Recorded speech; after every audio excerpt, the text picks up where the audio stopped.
অনেকে জীবন সঙ্গী ঠিক করার জন্য ফেম করে, ফেম ফেম। আব্বা আমি এটারই কইরাম, এটারা সারা জীবনে কোনোদিন বিয়ে করতাম না। বাপে কয় না এটার বিয়ে দিতাম না, এটার লগে বিয়ে হইতো না।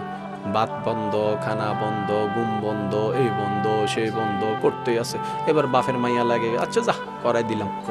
6 মাস পরে কয় আব্বা এতির লগে আইন সংসার করতাম না। 6 মাস আগে কইলি কিতা, কই এটারা ছাড়া বাঁচতাম না।